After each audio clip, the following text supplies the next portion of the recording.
Hello and welcome to Beyond Borders on Breaking Scoop, where we take you through the week's biggest stories and the latest breaking news. I'm Babita Isheshi. We begin with the headlines. US President Donald Trump is very angry and pissed off at Vladimir Putin over criticism of Ukraine's leadership. And Donald Trump eyes Commonwealth membership as path to global power. Israeli Prime Minister Benjamin Netanyahu says Hamas leaders will be allowed to leave Gaza. Sadly, Myanmar faces devastating aftermath of deadly earthquake. And Sudan's army chief vows to crush rapid support forces, rejects reconciliation amid escalating conflict. Now, the news in detail.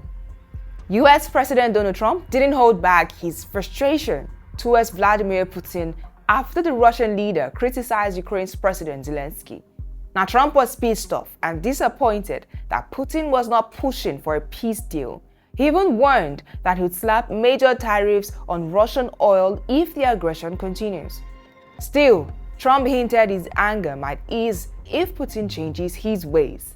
Meanwhile, Russian forces keep up their attacks on Ukraine, and Zelensky is pushing for peace talks with French Prime Minister Emmanuel Macron.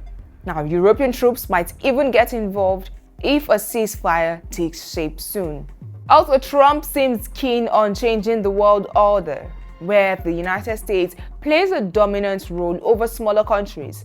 This approach could also open the door for the US to gain associate membership in the Commonwealth, especially if Trump's visit to Scotland this year goes as planned.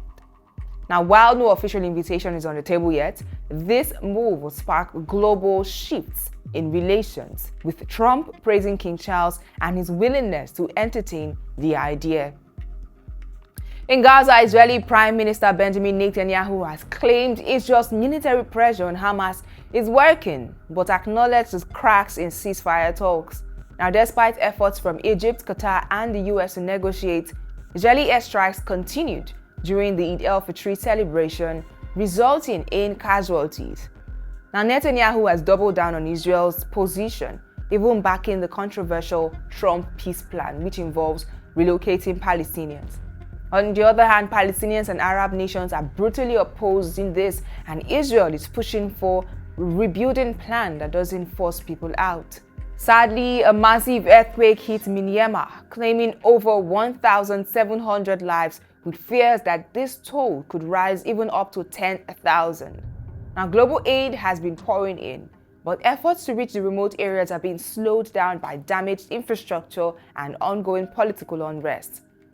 The WHO, the World Health Organization, is urgently calling for millions in aid, and while neighboring countries like India and China are stepping up to help, despite the chaotic situation.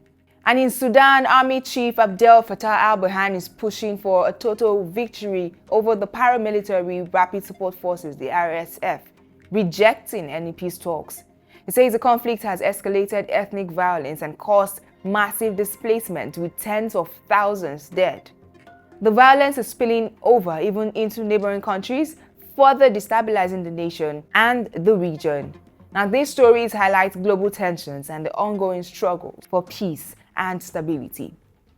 And that's all we can take on the news today. Thank you for watching. I am Babita Isheshi.